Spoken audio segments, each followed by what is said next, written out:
Era Trails returns to another landscape where the ground remembers more than the people living on it. Greece, a country where the tectonic seam between Africa and Europe still grinds beneath the surface, producing more earthquakes per year than almost anywhere else on the continent. And where that same instability has carved caves, calderas, and gorges deep enough to swallow a person's sense of scale.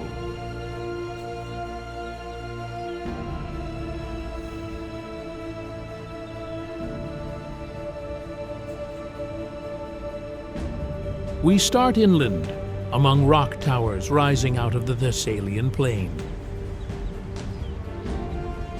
and work outward, north to volcanic peaks and monastic mountains, south to caldera walls and petrified trees, west to gorges cut by glacial rivers, and onto islands where the sea has hollowed out caverns you can only reach by boat. 32 stops, one long fault line of stone, water, and continuous habitation stretching back 6,000 years. Let's start climbing.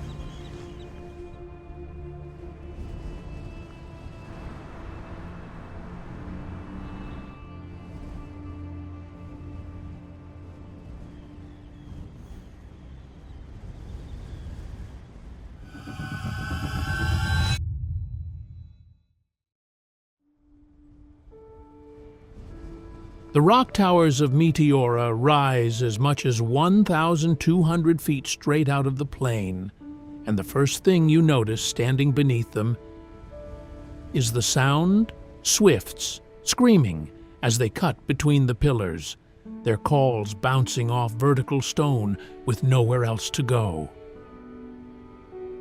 60 million years ago, this entire basin sat under a river delta, sediment piling up in layers of conglomerate, a rock made of rounded pebbles cemented together by sand and mineral, visible as lumps embedded in the cliff face if you get close enough to touch it.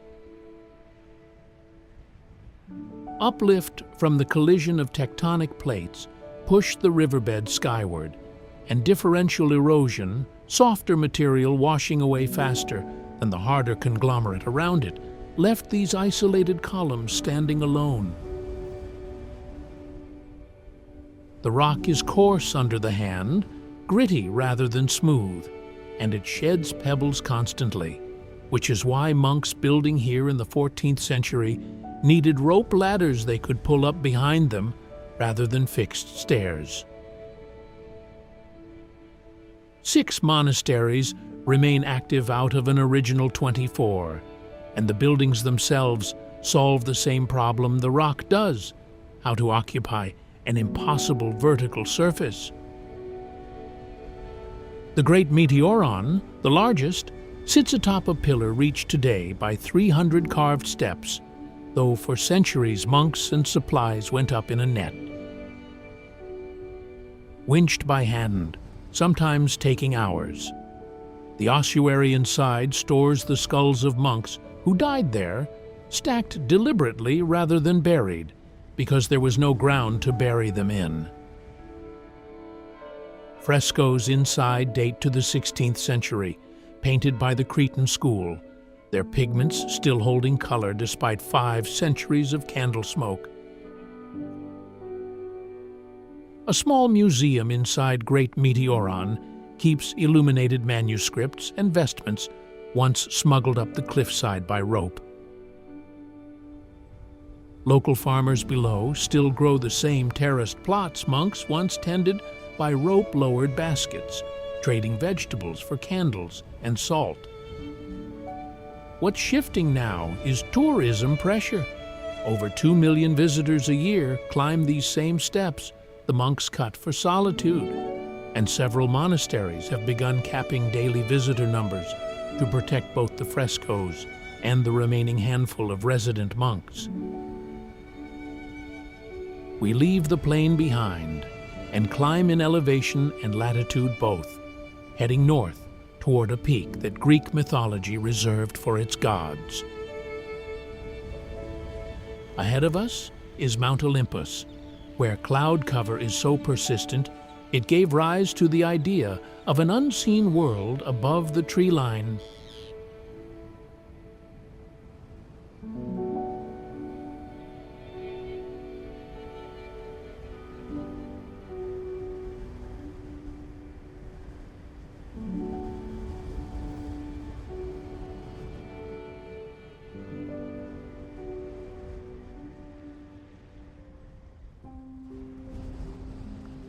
At 9,570 feet, Mount Olympus is the tallest mountain in Greece, and the air on its upper slopes carries a mineral cold distinct from the pine resin scent lower down.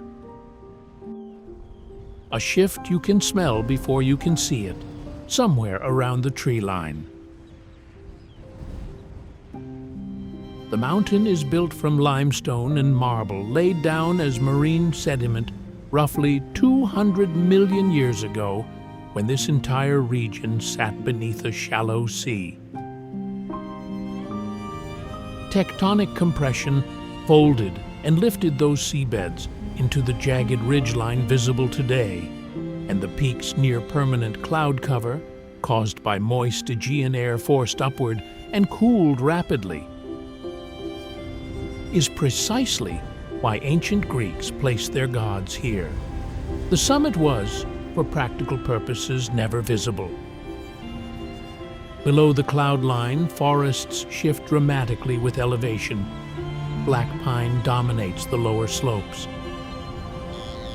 giving way to Bosnian pine near the tree line, a species that can survive at altitudes few conifers tolerate because of thick bark and a root system built for shallow, rocky soil. Chamois, a goat antelope built for sheer terrain, move across the upper cliffs using split hooves that splay for grip on wet rock. And golden eagles hunt above 6,500 feet, riding thermal updrafts along the ridge to conserve energy rather than flapping.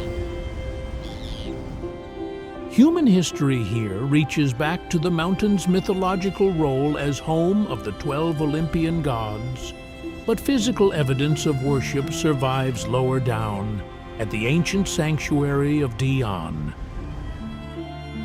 where temple foundations to Zeus still stand at the mountain's base, the first recorded ascent to the true summit. Mythica's didn't happen until 1913, climbed by a Swiss-Greek team using local shepherd guides who knew the goat trails but had never attempted the final rock scramble themselves.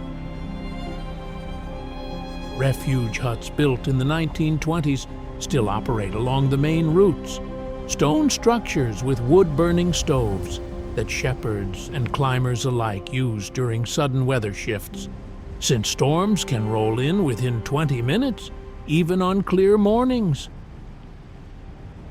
Trail erosion from increased hiking traffic has become a real concern for the National Park Administration, prompting recent efforts to reroute the most popular paths away from fragile alpine meadows. We drop back toward the coast and turn east, toward a peninsula where an entirely different kind of isolation was built, not by weather, but by ancient decree. Next is Mount Athos, where no woman has been permitted entry for over 1,000 years.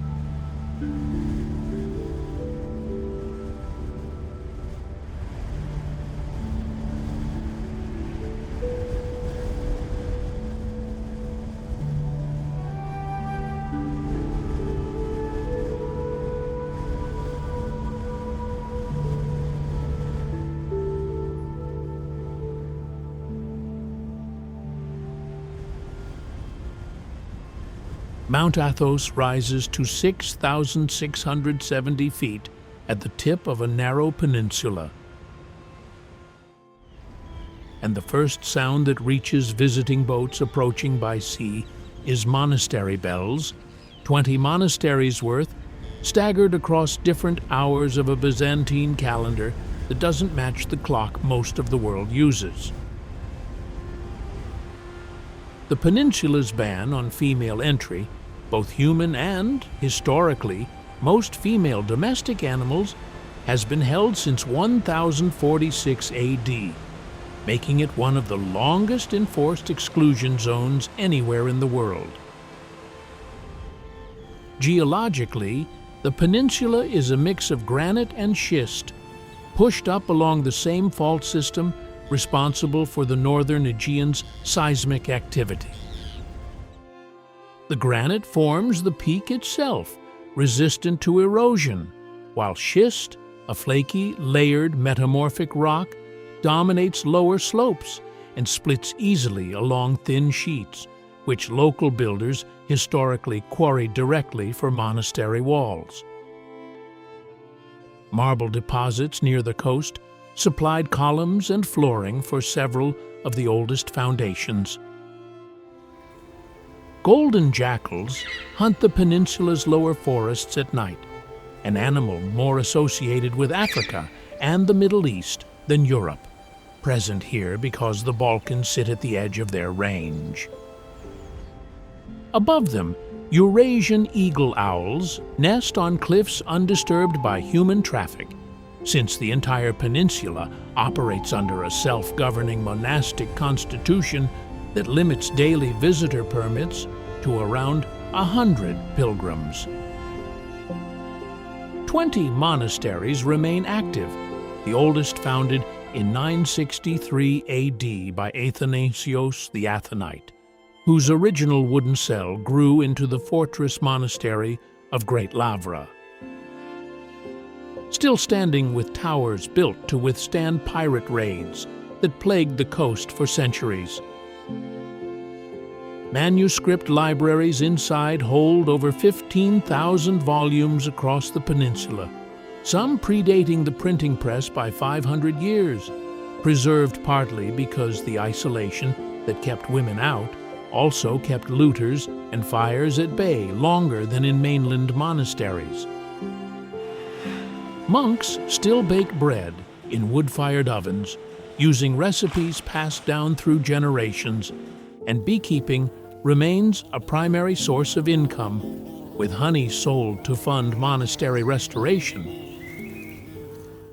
Coastal erosion and rising maintenance costs threaten several of the smaller, less visited monasteries, some housing only a handful of monks where hundreds once lived.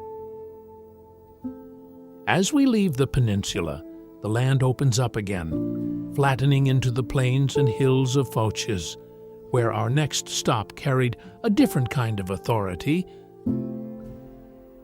not military, but prophetic. Ahead now is the place that was once considered the exact center of the ancient world.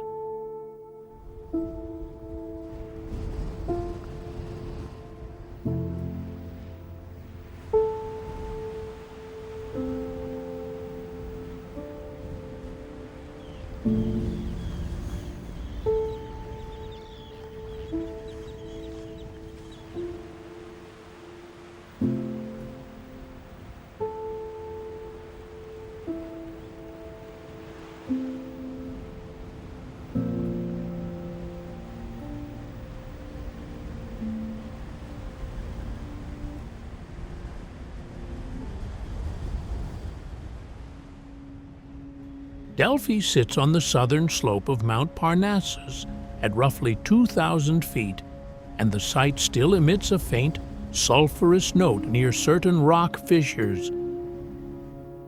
A detail modern geologists connect directly to the site's ancient reputation. The sanctuary's terrain is defined by a fault intersection. Two active faults cross almost directly beneath the Temple of Apollo, and studies published in the early 2000s confirmed that ethylene gas, a sweet-smelling hydrocarbon, once seeped from bituminous limestone along these fault lines likely the source of the trance-inducing vapors ancient sources attributed to the Pythia, Delphi's oracle. The limestone itself formed roughly 200 million years ago as marine sediment, later folded and fractured by the same tectonic compression that built the Pindus mountain range. Walking the sanctuary's terraced paths, the exposed bedrock shows clear fracture lines, visible evidence of the ongoing fault activity beneath. Peregrine falcons nest on the Phaedriades, the twin rock faces flanking the site, and wild oregano and thyme cover the slopes below, their scent especially strong after rain when oils in the leaves release faster. The site's religious use dates to at least the 8th century BC, though evidence of earlier Mycenaean-era activity suggests reverence for the location predates the formal oracle by centuries. Pilgrims and city-states from across the Greek world sent delegations here, and the Athenian treasury, rebuilt around 510 BC, still stands largely intact. Its marble sourced from Parian quarries specifically for the brightness of the stone. The sanctuary of Athena Pronaia nearby holds the tholos, a circular structure whose exact function remains debated among archaeologists, though its 3 surviving Doric columns are among the most photographed ruins in the country. The on-site museum holds the Charioteer of Delphi, a life-size bronze statue cast around 474 BC, its glass eyes and silver teeth still intact, a rare survival since most ancient bronzes were melted down centuries ago for reuse. Local shepherds in surrounding hill villages still produce a sharp, semi-hard cheese from sheep grazed on the same aromatic scrubland the ancient priests once walked through. Erosion and tourist foot traffic have forced authorities to reroute portions of the sacred way, protecting stonework worn smooth by over a century of modern visitors. We climb now up the same slope the ancients considered too sacred to summit casually, toward the mountain that gave Delphi its geological voice in the first place. Next is the place where the fault lines break the surface entirely.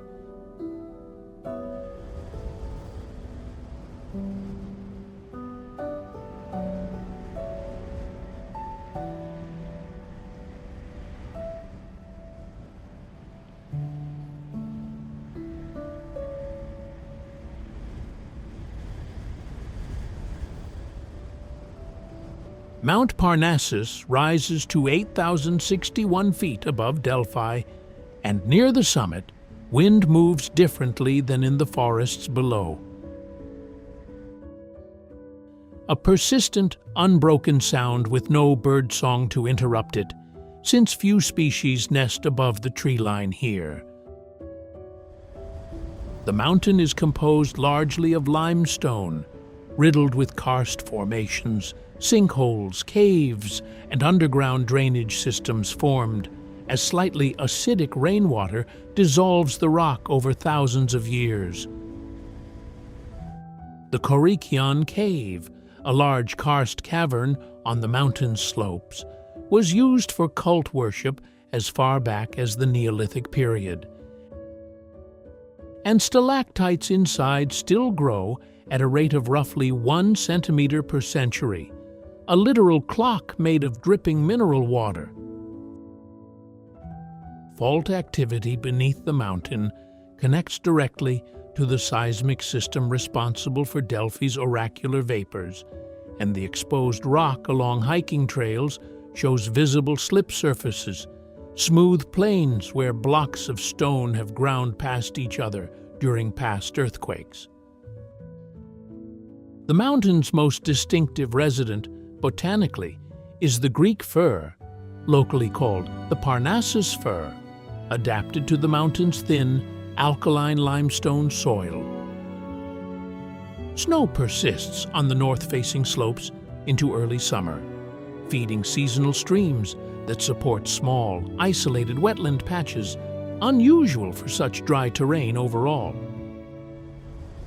Historically, the mountain held deep symbolic weight as the mythological home of the Muses, and ancient pilgrims treated the ascent itself as an act of devotion, following routes that connected directly to Delphi's sanctuary. Byzantine-era hermits later used Korikon Cave and smaller grottos for solitary prayer, leaving behind carved crosses still visible on interior walls. Today, the mountain functions as a modest ski destination in winter, one of the few in central Greece, drawing weekend visitors from Athens, roughly 2.5 hours south. Shepherds still move flocks along the same seasonal routes used for centuries, and a dense, resinous mountain tea, brewed from a native alpine plant, remains a local specialty, sold in small bundles at roadside stalls near the mountain's base villages. Increased ski infrastructure and winter tourism have raised concerns about erosion on the mountain's more fragile upper meadows, prompting seasonal trail closures in recent years. From here, we drop entirely off the mainland, crossing water to an island where a freshwater lake sits inside a collapsed cave roof, lit by a shaft of daylight most visitors mistake for something artificial.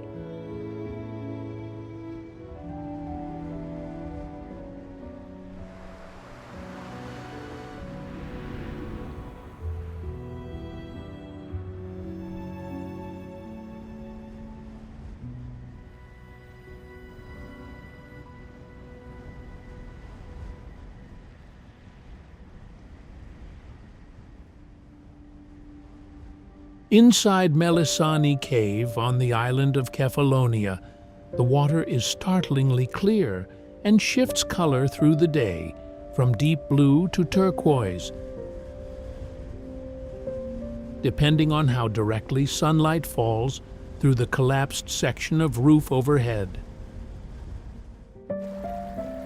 The cave itself is limestone, dissolved over thousands of years by underground water flow, and part of its ceiling caved in during an ancient earthquake, opening a natural skylight, now overgrown with hanging vegetation. The lake inside connects, remarkably, to the sea roughly 15 miles away, confirmed by a dye tracing experiment in 1963, when researchers poured dye into sinkholes on the island's western coast and watched it emerge here days later, having traveled entirely underground. This makes the cave technically a mixture of freshwater and seawater, and its brackish chemistry supports a narrow, specialized ecosystem rather than typical freshwater cave fauna. Common bent-wing bats roost in the cave's darker recesses, using echolocation calls pitched above human hearing to navigate total darkness. Their wing beats audible as a soft, rhythmic flutter when boats pass beneath their roosts. Outside the cave mouth, Kefalonian pine forest gives way to karst terrain typical of the island, riddled with sinkholes that feed the same underground drainage system. Archaeological finds inside the cave, including pottery fragments and a small clay figurine identified with the nymph Melisanthe, suggest the site served as an ancient shrine. likely tied to the underground river's mysterious behavior, vanishing and reappearing without visible explanation to ancient observers. The cave takes its modern name from this same nymph, who drowned, according to local legend, after being rejected by the god Pan. Local rowers still ferry visitors across the lake in small, flat-bottomed boats, a practice largely unchanged since the cave opened to tourism in the mid-20th century, following the earthquake of 1953 that further exposed the cavern's hidden chamber. Fishing families on the surrounding coast have long supplemented income through cave tours, treating the site as both livelihood and inherited local knowledge, passed from one generation of boatmen to the next. Rising visitor numbers now strain the cave's narrow access points, and conservation groups have pushed for capped daily entry to protect the fragile mineral formations along the ceiling, some of which took millennia to form and could be damaged by contact in seconds. We leave Kefalonia behind and cross open water again, this time toward a smaller, stranger island shaped almost entirely by volcanic history. The next place is where the coastline looks more lunar than Mediterranean.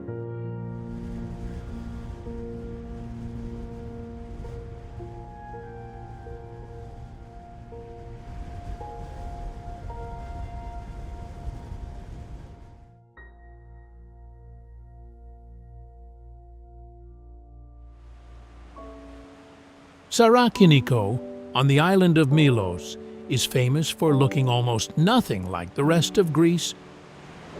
A stretch of coastline carved from bright white volcanic rock, smoothed into curved, almost architectural shapes by centuries of wind and wave action.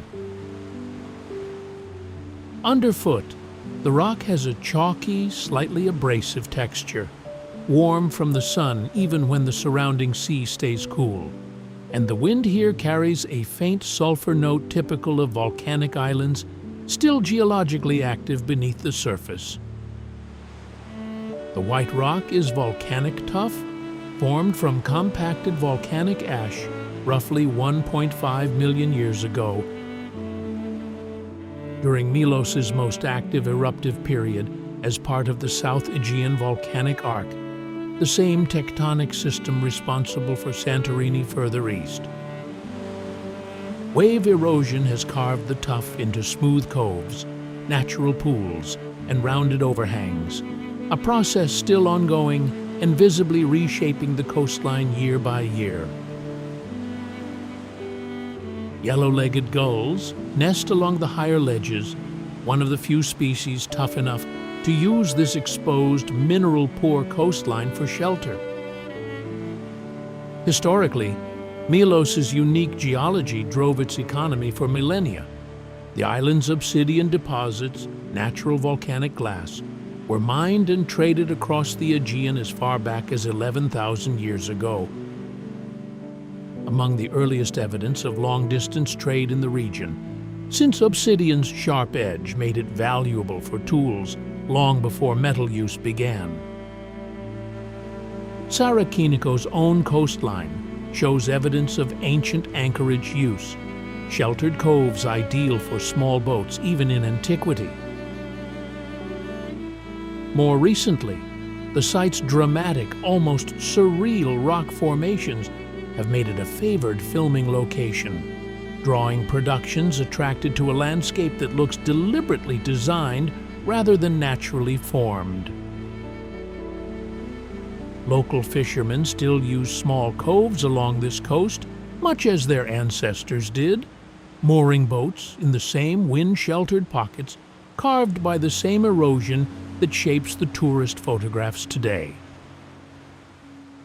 Growing visitor numbers, particularly in peak summer months, have begun eroding informal paths across the soft, tough surface, prompting local authorities to mark designated walking routes to slow further damage. We move now to the island's southern coast, where the same volcanic forces built something even stranger. Sea caves and arches carved into cliffs so vivid in color that pirates once used them as hideouts.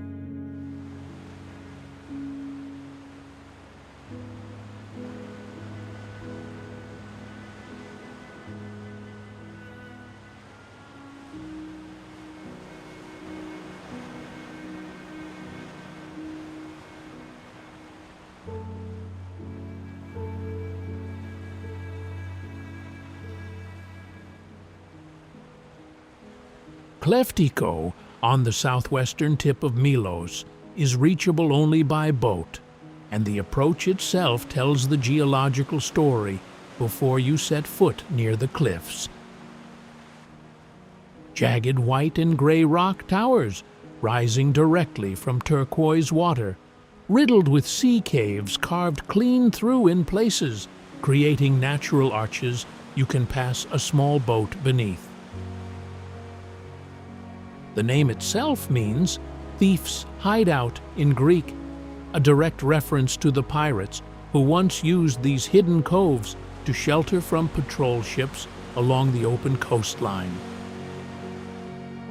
The rock here is the same volcanic tuff and rhyolite found at Santorini, but exposed more dramatically to direct wave action, producing sharper, more dramatic sea-carved forms, arches, tunnels, and freestanding stacks separated entirely from the main cliff face by centuries of erosion. Some formations show visible banding, layers of ash deposited during distinct volcanic eruptions, each band representing a separate event in the island's active geological past. Mediterranean monk seals, among the most endangered marine mammals in the world, occasionally use the more secluded sea caves here to rest and pup, drawn by the isolation boats can't easily reach. Cory's shearwaters nest on inaccessible cliff ledges, and the surrounding clear water supports dense Posidonia, seagrass meadows, an underwater plant that produces much of the oxygen found in Mediterranean coastal waters and shelters juvenile fish species. Piracy along this coast peaked during the 16th and 17th centuries when Ottoman-era raiders used Kleftiko's maze-like coves to ambush passing merchant ships before retreating into caves too narrow for larger vessels to follow. Local oral history still identifies specific caves by pirate names, passed down through generations of boat captains who now ferry tourists rather than contraband. Today, small local boat operators run daily excursions from Milos's main port. Often the only way most visitors experience the site, and many of these operators come from families who fished these same waters for generations before tourism became the primary income source. Free diving and snorkeling around the sea stacks has become popular, drawing visitors specifically to swim through the natural arches. Boat traffic during peak season has raised concerns about the endangered monk seal's ability to use their traditional resting caves undisturbed, prompting some operators to voluntarily restrict access to the most sensitive coves. We leave Milos behind now, crossing to the mainland's southern peninsula, where the rock stops being volcanic and turns instead to ancient marble, hollowed by an underground river into one of Europe's most extensive cave systems. Ahead, the Diros Caves on the Mani Peninsula.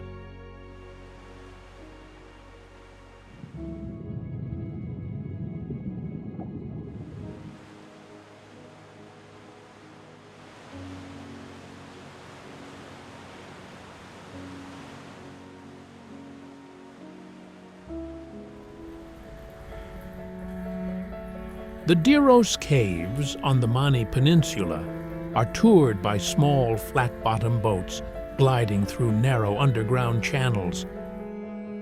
And the temperature inside stays a constant, almost startling cool regardless of the season outside, a shift felt immediately at the cave mouth, along with the mineral, slightly metallic smell of standing limestone water. The system stretches over 3 miles, though only about a third is currently open to visitors, and much of it remains only partially explored. The caves formed in marble bedrock, a metamorphic rock created when limestone is subjected to intense heat and pressure over geological time, part of the same mountain-building processes that shaped the Peloponnese.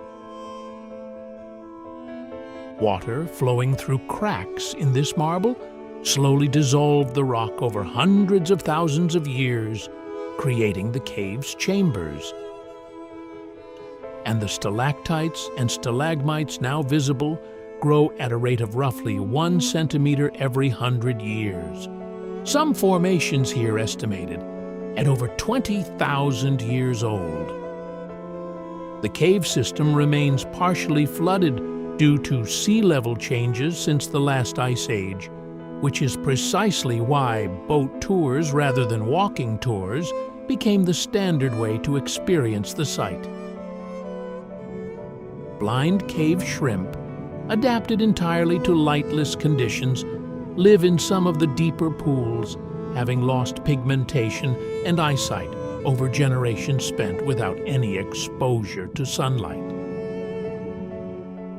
Archaeological excavations inside the caves uncovered extensive Neolithic-era remains, including pottery, tools, and human burials dating back roughly 6,000 years, suggesting the caves served both as shelter and burial ground long before recorded Greek history began. Evidence indicates the caves were used continuously into the Bronze Age, and local legend has long associated the site with the mythological entrance to the underworld, a belief likely reinforced by the cave's genuinely disorienting darkness and echo. The caves were rediscovered for modern exploration in 1949 by a husband and wife team of speleologists who spent decades mapping the system by hand, often working by candlelight in freezing water. Their original survey equipment is preserved in a small on-site museum near the cave entrance, alongside pottery recovered during excavation. Conservation efforts now limit boat traffic to protect fragile mineral formations, some so delicate that a single touch can halt growth that took millennia to accumulate. From here, our route turns toward open water again, out to the volcanic ring that gave this entire region its most recognizable postcard image. Ahead is the Santorini caldera, where an eruption thousands of years ago may have reshaped an entire ancient civilization's mythology.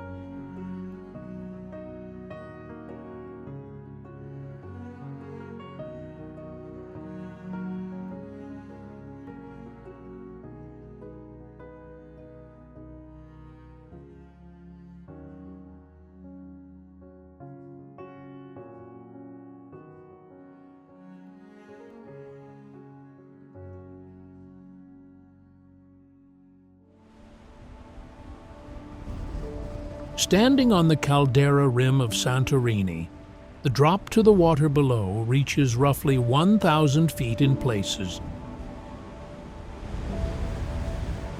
And what strikes most visitors first isn't the famous white architecture, but the sheer geological violence implied by the shape itself. A nearly circular bay where an entire island center used to be. The wind up here carries a faint mineral dryness distinct from typical sea air, a result of volcanic ash still present in the surrounding soil even after thousands of years. The caldera formed during the Minoan eruption, one of the largest volcanic events in recorded human history, dated to roughly 1600 BC. The blast is estimated to have ejected more material than the more famous eruption of Krakatoa in 1883, collapsing the island's center into the sea and creating the dramatic ring of cliffs that now define Santorini's coastline. Layers of volcanic ash and pumice, visible in exposed cliff faces near Akrotiri, remain over 130 feet thick in places, a literal timestamp of the eruption's scale.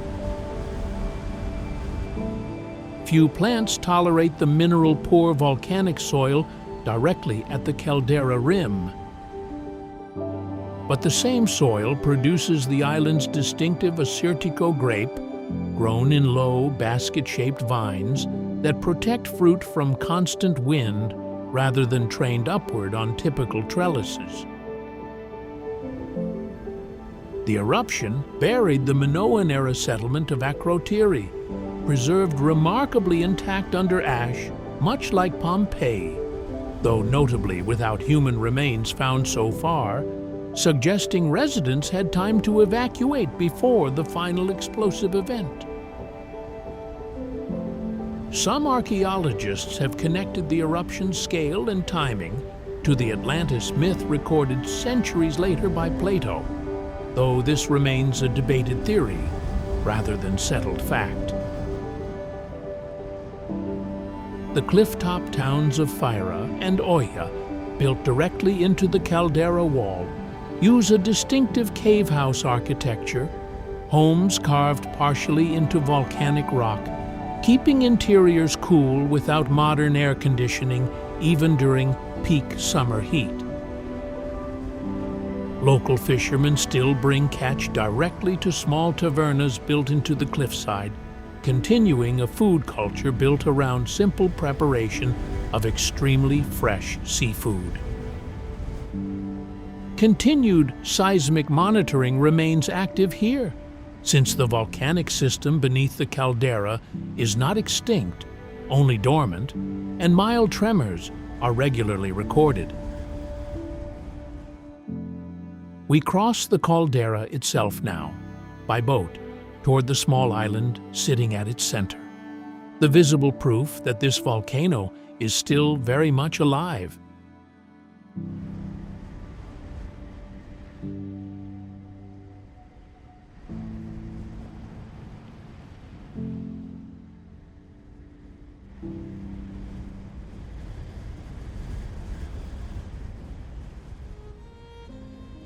Nea Kamenni sits at the center of the Santorini caldera, and walking its surface, the ground itself is warm in places,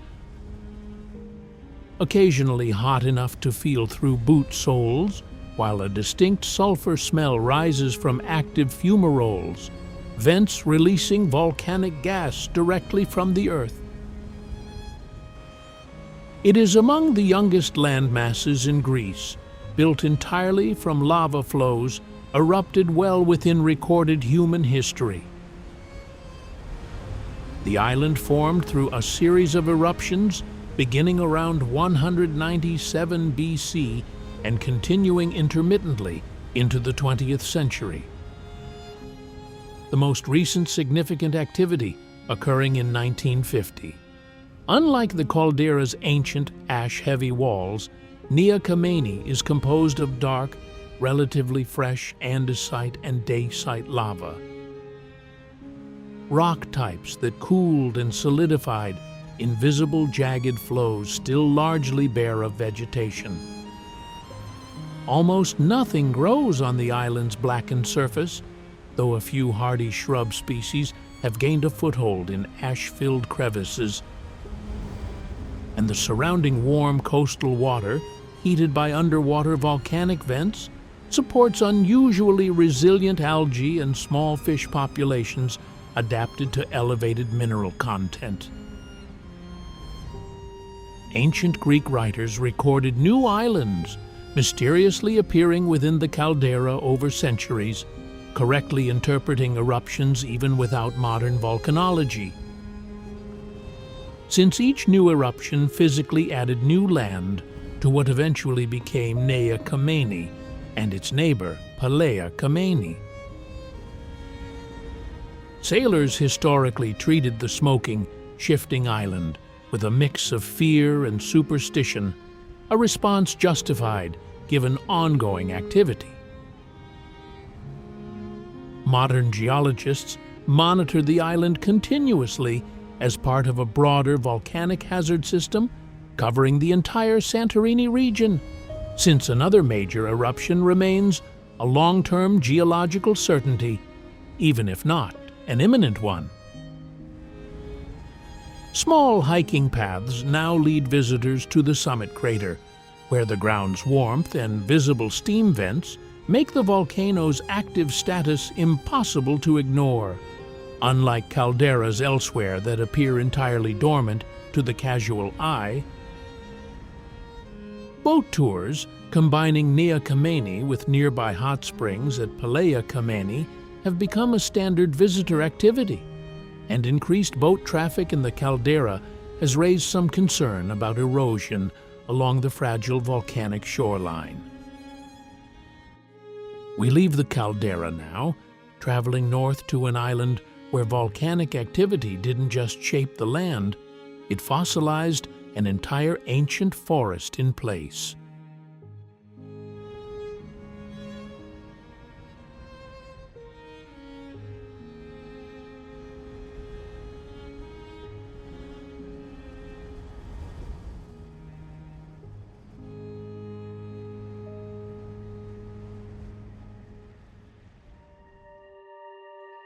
Walking through the petrified forest of Lesvos, what looks at first like scattered gray boulders resolves on closer inspection into tree trunks, bark texture, growth rings, even branch scars, all preserved in stone rather than wood. The ground here is dry and dusty underfoot, and the silence is unusual even by rural standards, since almost nothing shades the exposed, treeless landscape that once held a dense subtropical forest. These trees were fossilized roughly 20 million years ago, when a series of massive volcanic eruptions buried an entire forest ecosystem under thick layers of ash and lava. Rather than burning away, the wood's cellular structure was gradually replaced, molecule by molecule, with silica dissolved from the volcanic ash. A process called permineralization that can preserve microscopic detail down to individual growth rings, visible even today in polished cross-sections displayed in the site's museum. The species preserved include fossil ancestors of sequoia, palm, and cinnamon trees, evidence that this region once supported a warm, humid climate radically different from Lesvos's current Mediterranean conditions. Few large animals inhabit the immediate petrified forest zone today, since the terrain remains largely barren, but the surrounding island supports Eleonora's falcon, a species that times its breeding season specifically around the autumn migration of smaller birds passing through the Aegean. The fossil forest was first scientifically documented in the 19th century, though local communities had long been aware of the strange stone logs scattered across the landscape, some incorporating them into folklore about petrified giants or divine punishment. Formal protection began in 1985, when the site was declared a protected natural monument, and it later received UNESCO Global Geopark status. A network of small on-site museums displays some of the best preserved trunks, including several found still upright, roots intact, exactly where they grew 20 million years ago, before the eruption that killed them.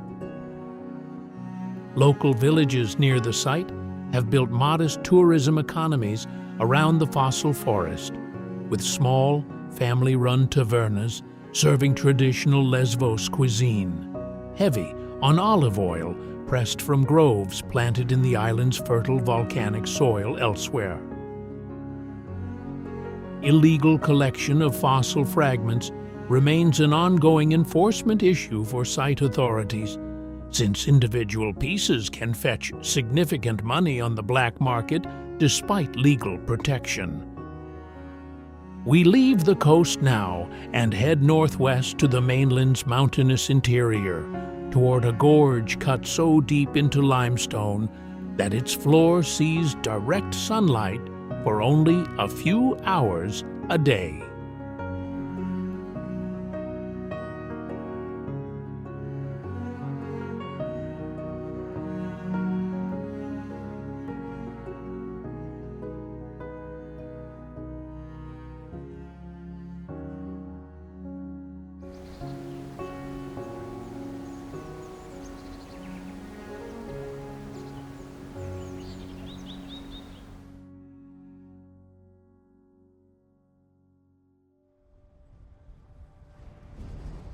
Vikos Gorge in Epirus holds a record recognized by Guinness World Records as the deepest gorge relative to its width anywhere on Earth. And standing at one of its viewpoints, the sound that carries loudest isn't wind, but water the Voidomatis moving far below. Its rush amplified and flattened by canyon walls that in places reach nearly 3,300 feet deep. The rock underfoot at the rim is cool limestone, pitted and grooved by rainwater dissolving the surface over millennia. The gorge was carved by the Voidomatis River, one of the cleanest and clearest rivers in Greece, cutting through limestone laid down roughly 200 million years ago as an ancient seabed. Uplift from the same tectonic forces that built the Pindus mountain range exposed this limestone, and the river's continuous erosion aided by the rock's natural solubility deepened the gorge over hundreds of thousands of years into the narrow, sheer-walled canyon visible today. Griffon vultures nest on inaccessible ledges within the gorge, and the surrounding Vikos National Park supports one of the densest remaining populations of brown bear in Greece, though sightings are rare given the animal's shy, forest-dwelling habits. Wild boar root through the forest floor lower down, and the gorge's isolated microclimate supports over 1,800 documented plant species, an unusually high number for such a small geographic area. The surrounding Zagori region, a cluster of traditional stone villages, developed a distinct culture of isolation and self-sufficiency, partly enforced by the gorge's impassable terrain. Stone-arched bridges, some dating to the 18th century, were built by local guilds of traveling stonemasons who became renowned across the Ottoman Empire for their skill, a reputation still referenced in regional folk songs. Traditional Zagori architecture uses local slate for roofing, a material chosen because it splits easily into flat sheets and withstands the region's heavy winter snowfall better than clay tile. Villages like Papago retain stone guest houses converted from centuries-old family homes. And shepherd families in the area still produce a firm, tangy cheese from milk of sheep grazed on the gorge's steep, forested slopes. Population decline in the surrounding villages remains a serious long-term concern, as younger residents move to cities, leaving fewer people to maintain the traditional stone architecture that defines the region's character. We travel now far south, crossing to Crete, where an even more dramatic gorge cuts straight through a mountain range toward the sea.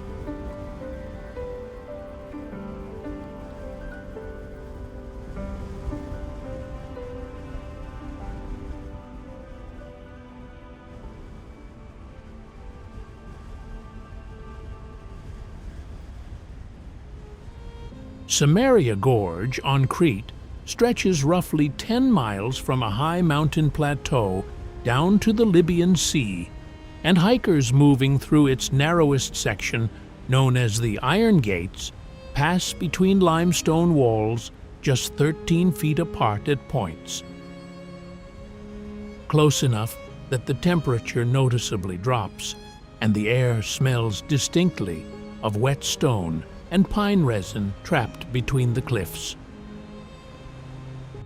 The gorge cuts through the White Mountains, a limestone massif formed roughly 200 million years ago, and its dramatic depth walls reaching up to 1,000 feet. In places, results from the Samaria River's continuous downcutting, combined with tectonic uplift, still actively raising Crete out of the sea today. Fossil evidence embedded in the gorge's walls includes ancient marine shells, direct proof this entire mountain range once sat underwater. The gorge shelters the Cretan wild goat, known locally as the cree-cree, a subspecies found almost nowhere else, with populations here protected specifically because the gorge's terrain is too steep for most predators or livestock competition to penetrate. Bearded vultures nest on the gorge's cliffs, distinguished by a diet consisting largely of bone marrow, which they access by dropping bones from height onto rocks to shatter them. Human habitation in the gorge stretches back to at least the Byzantine era, evidenced by the small church of Agios Nikolaos, built directly within the gorge itself, and the abandoned village of Samaria, which gave the gorge its name, was inhabited until residents were relocated when the area became a protected national park in 1962. Stone ruins of the old village remain visible along the main trail, roofless but structurally intact. The gorge's isolation historically made it a refuge during periods of conflict, including use by Cretan resistance fighters during the Second World War, who used its narrow passages and limited access points as natural defensive terrain against occupying forces. Local shepherd families once grazed goats along the gorge's upper plateau, a practice now restricted to protect the fragile ecosystem, though some grazing rights persist under strict management. Erosion from heavy seasonal foot traffic, which can exceed 1,000 hikers a day during peak summer months, remains an ongoing management challenge for park authorities.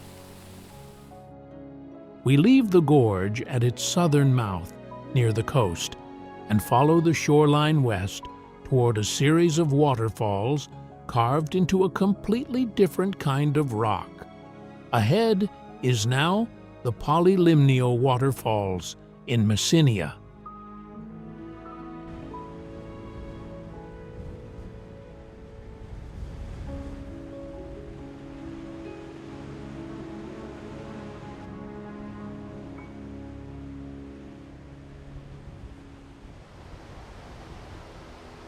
The Polylimnio waterfalls in Messenia form a chain of small waterfalls and pools cut through a narrow forested ravine, and the sound of moving water here changes constantly. As you walk upstream, a steady rush at the larger falls, softening to a trickle between smaller pools, shaded by dense plane tree canopy overhead. The water itself runs a distinct blue-green, a color caused by dissolved limestone minerals combined with the pool's depth and clarity.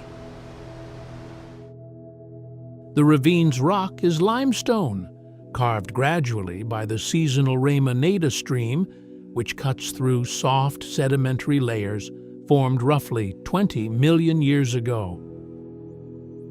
Over time, the stream's flow has carved a staircase of small waterfalls and plunge pools, each one deepened by the same hydraulic erosion, swirling water, grinding sediment against the rock like sandpaper over thousands of years.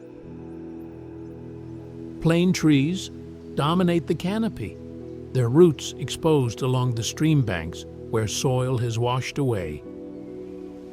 And fire salamanders shelter beneath damp leaf litter near the pools, emerging mainly after rainfall, their bright yellow and black pattern serving as a warning to predators about toxins secreted through their skin. European eels, an increasingly rare species across the continent, still inhabit some of the deeper pools, though their numbers have declined sharply in recent decades due to habitat fragmentation. The site's remote location kept it largely unknown to outsiders until relatively recently, though local villagers have used the pools for generations as a natural swimming spot during the region's hot summer months. Nearby, ruins of an old watermill remain partially standing, evidence that the stream's flow was harnessed historically for grinding grain, a common practice throughout rural Messenia before electrification. The broader region surrounding Polylimnio has long depended on olive cultivation, and terraced groves visible on the surrounding hillsides represent centuries of continuous agricultural use. Some trees, reportedly several hundred years old, still producing fruit pressed at small local mills, using methods largely unchanged for generations. Growing recognition on social media has significantly increased visitor traffic in recent years, raising concerns among local conservation groups about litter and informal trail erosion in an ecosystem previously undisturbed by heavy tourism. We travel south now to the coast, toward a beach, where a river runs straight through a palm forest before reaching the sea, a landscape unlike almost anywhere else in Greece. Priveli Beach on Crete is ahead.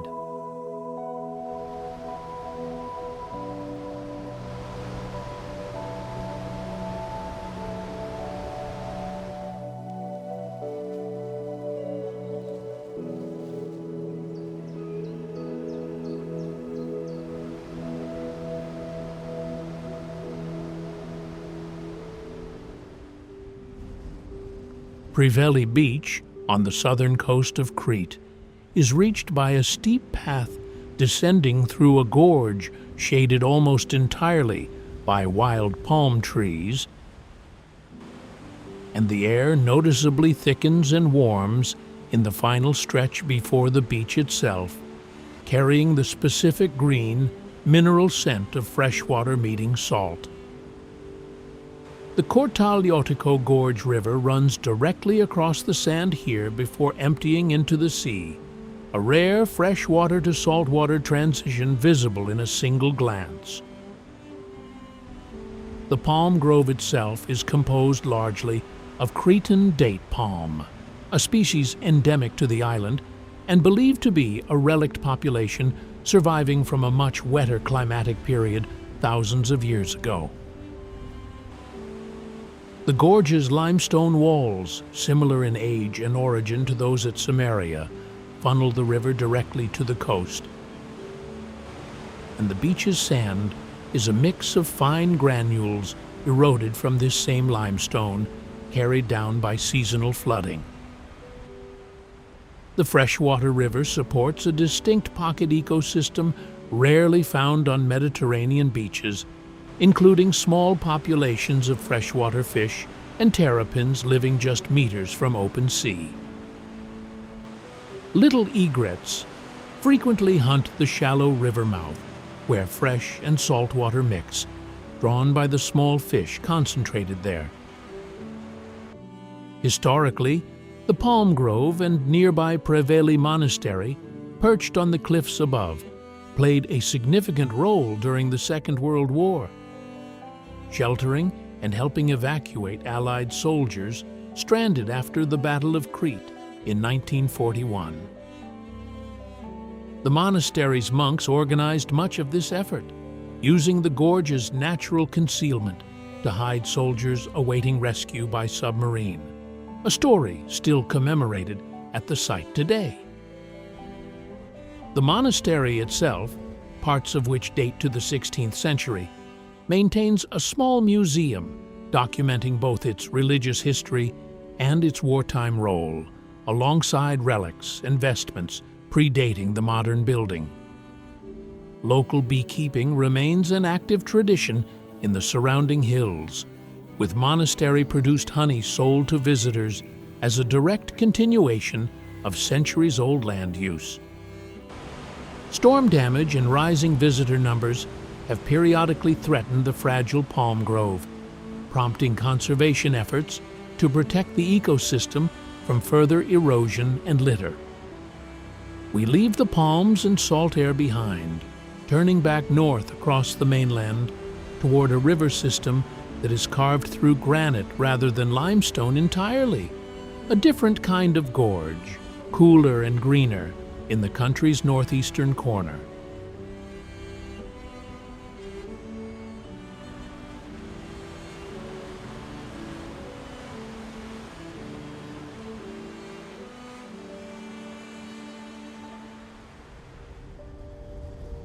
The Nestos River gorges cutting through the eastern Rhodope Mountains in Thrace feel immediately different from the limestone canyons further south. The walls here are granite and gneiss, and the river runs faster, colder, and greener, shaded by a dense riparian forest that hums with insect activity even in early morning. The smell is distinct too. Wet bark and cold mineral water, rather than the dry stone scent common elsewhere in Greece. This gorge system, formed through a combination of tectonic uplift and continuous river erosion, cutting through some of the oldest exposed rock in the country, granite and gneiss, dated to roughly 300 million years ago, part of the ancient Rhodope Massif. Unlike the softer limestone gorges elsewhere, this harder rock erodes more slowly, producing steeper, narrower passages and dramatic rapids where the river squeezes through resistant granite outcrops. The surrounding forest, one of the last old-growth riparian woodlands in Greece, shelters a breeding population of black vultures, among the largest birds of prey in Europe, nesting in tall trees rather than cliffs, an unusual habit for a vulture species. River otters hunt along the banks at night, and the water itself, exceptionally clean, supports brown trout, populations rare in southern Greek rivers. Historically, the Nestos functioned as a natural boundary between ancient Thracian tribes and, later, between Byzantine and Ottoman administrative territories, its difficult terrain making it a practical frontier rather than an arbitrary line. Small settlements along the gorge, including the village of Stavroupoli, developed as river crossing points, their stone bridges built to withstand sudden flash floods, common to the region's steep watershed. Traditional log rafting once moved timber downstream through the gorge's rapids, a dangerous trade that shaped local livelihoods for generations before modern transport replaced it. Villages nearby still process the region's chestnut harvest each autumn, a food tradition tied directly to the dense forest surrounding the river. Illegal logging and hydroelectric development pressure remain ongoing conservation concerns for the gorge's old-growth sections. We turn now south and inland, descending from cold granite highlands into the warm stone ruins of a Byzantine city built directly into a mountainside.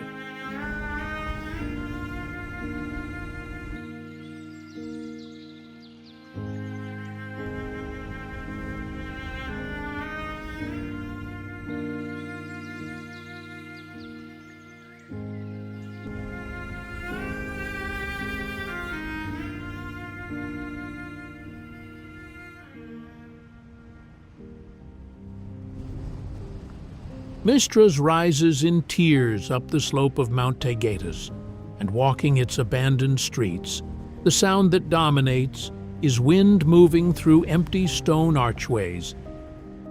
Since the entire settlement was depopulated by the 1830s and left largely as it stood. The stone underfoot is rough, uneven, quarried directly from the mountain it sits on, and the air carries the dry scent of wild sage growing between collapsed walls.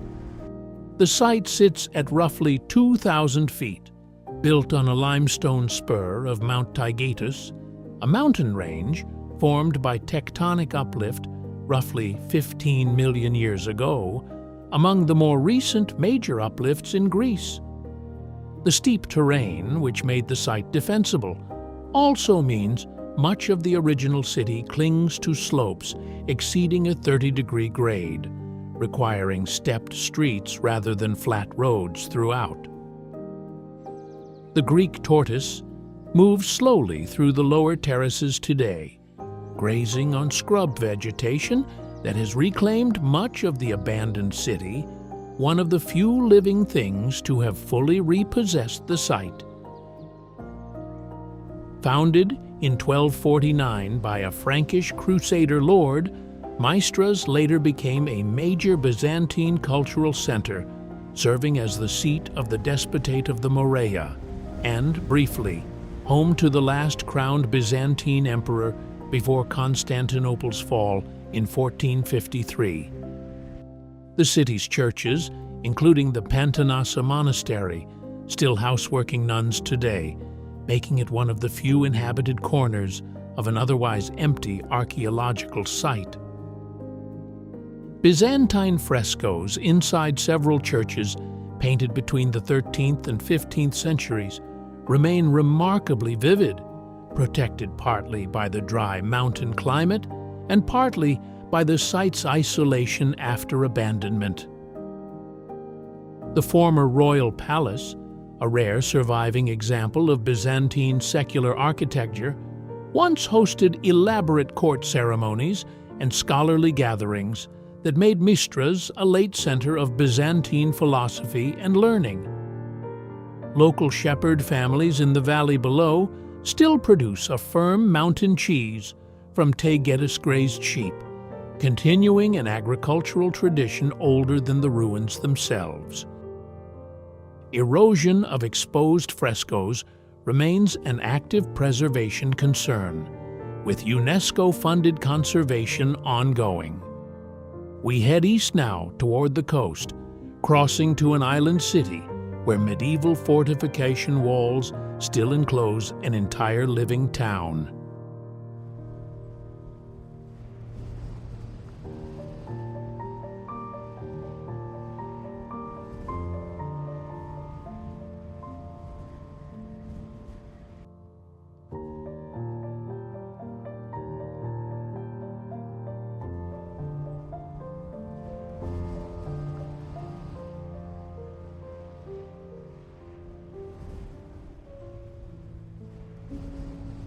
Entering the medieval city of Rhodes through one of its original gates, the transition is immediate. Cobblestone streets narrow sharply, and the sound of the modern port fades behind thick stone walls nearly 40 feet high in places, replaced by the echo of footsteps in shaded stone alleys, punctuated overhead by nesting swifts working the evening air above the rooftops. The walls themselves, still fully intact, encircle the entire old town for roughly 2.5 miles. The old city's core was built on bedrock, shaped by the same tectonic activity responsible for much of the eastern Aegean's seismic instability, and the island itself sits near a subduction zone that has produced significant historical earthquakes, including one in 1481 that damaged large sections of the fortifications later rebuilt by the ruling Knights of St. John.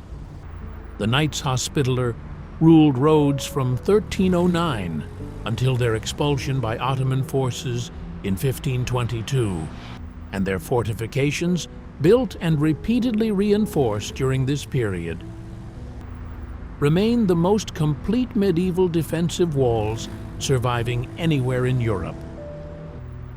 The Street of the Knights, lined with former inns representing each national branch of the order, still runs largely as it did 700 years ago, paved in the original stone. Following Ottoman conquest, several churches were converted to mosques, a layering of religious architecture still visible today in buildings that retain both Gothic vaulting and later Ottoman additions.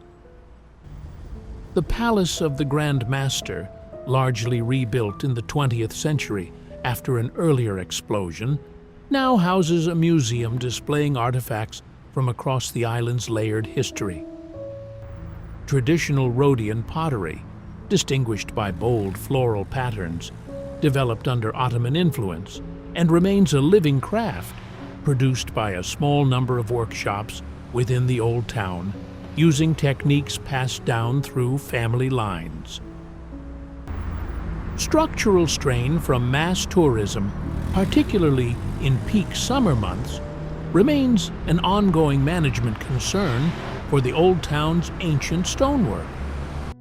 We leave the coast now, heading back into the mountains of Epirus, toward two stone villages so isolated that until recently they had no road access at all.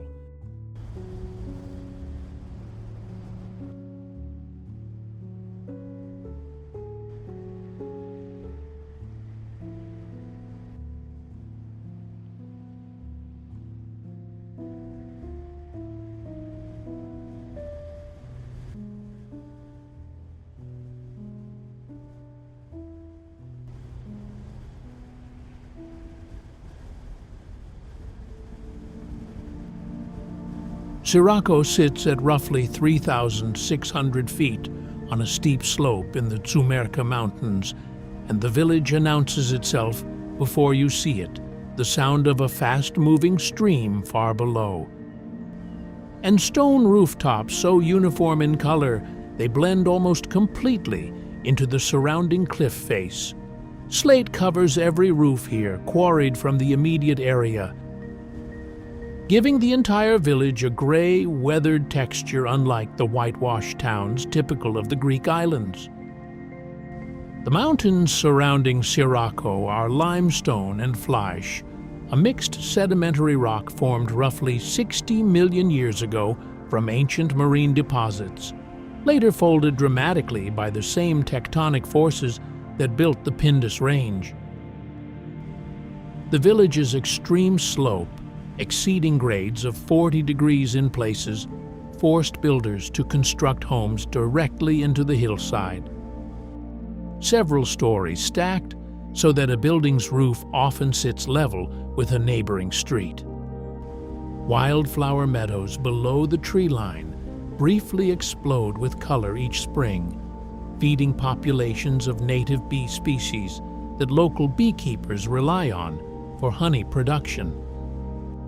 Sirocco developed largely in isolation from the 17th century onward, its remoteness allowing residents unusual autonomy under Ottoman rule, and the village grew wealthy through trade networks its merchants built across the Balkans and beyond.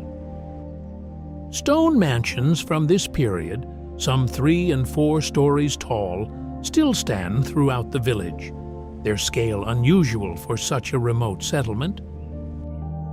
The village's isolation also preserved distinct textile traditions, particularly wool weaving, historically done by women during the long winter months when snow cut the village off entirely from surrounding communities. A functioning stone bridge built in the 18th century still connects the village to a footpath used for centuries before any vehicle road existed. Population decline remains severe, with only a small year-round population remaining from a village that once numbered in the thousands. We climb briefly along a mountain path to a neighboring village, even more remote, connected historically by nothing but footpaths and mule trails.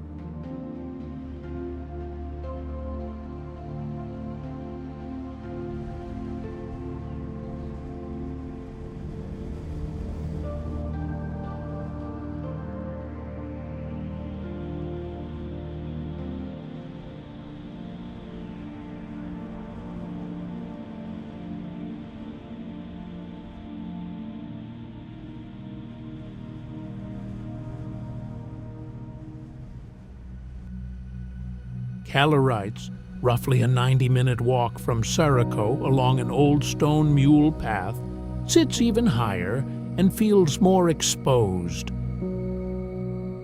Wind moving constantly through the village's narrow stone lanes, carrying the cold, resinous smell of surrounding pine forest. Slate roofs dominate here too, and the silence between gusts is broken occasionally by sheep bells from flocks grazing the slopes above, and by the sharp calls of alpine chough working the thermals over the ridge. Geologically, Calorites shares the same flysch and limestone formations as Sirocco, part of the broader Pindus Range uplift, though its higher elevation exposes bedrock more directly, with less soil cover supporting vegetation. The surrounding terrain shows clear evidence of past glacial activity, unusual for a mountain range this far south, including smoothed rock surfaces scoured by ice during the last glacial period. The surrounding forest shelters wolves, a species that has slowly recolonized parts of the Pindus Range in recent decades as rural depopulation reduced human-wildlife conflict. Like its neighbor, Calorites grew wealthy through Ottoman-era trade, its merchants specializing particularly in silverwork, a craft the village became regionally famous for. Training generations of silversmiths who traveled throughout the Balkans practicing their trade. Several stone mansions built by these merchant families remain standing. Their interior woodwork and painted ceilings evidence of considerable accumulated wealth for such a remote location. The village's church, built in the 18th century, contains an elaborately carved wooden iconostasis, a wall of icons and religious imagery, crafted by local artisans whose descendants, in some cases, still practice woodworking in the region today.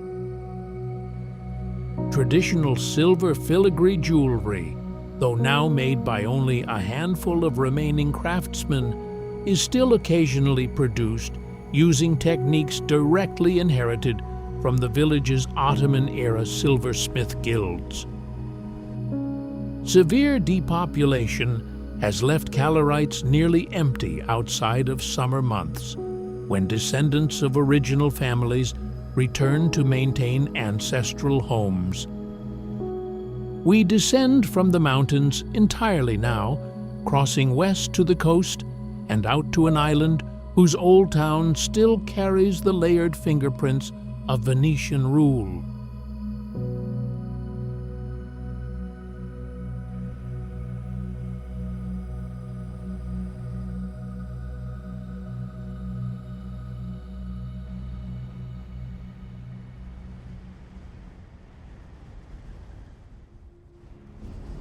Corfu Old Town greets visitors with a distinctly different architectural rhythm than mainland Greek town stall.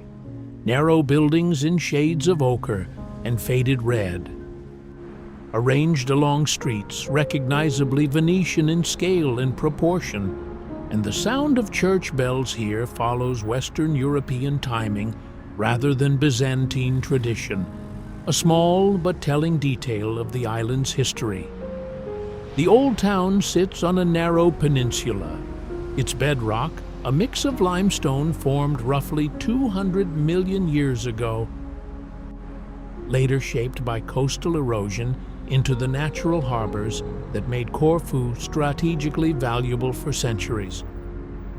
Two fortresses, the Old Fortress and New Fortress, occupy natural rock promontories, their elevated positions chosen specifically for the defensive advantage the underlying geology provided. Corfu never fell under direct Ottoman rule, remaining instead under Venetian control from 1386 until 1797. A four-century period that shaped the old town's architecture, cuisine, and language more thoroughly than almost anywhere else in Greece. The Liston, an arcaded promenade modeled directly on Parisian street architecture, was added later during a brief period of French rule, layering yet another European influence onto the town's fabric. British administration in the 19th century left its own mark, including cricket, still played today on the town's central green, one of the more unusual cultural imports anywhere in the country. The old town's cuisine reflects this layered history directly, incorporating Venetian-influenced dishes rarely found elsewhere in Greece, including a distinctive garlic and vinegar-based fish stew. Rising property costs and second home ownership have pushed many longtime residents out of the old town's historic core in recent years. We travel south along the mainland coast now, toward a fortified town built entirely on a rock separated from shore by a single narrow causeway.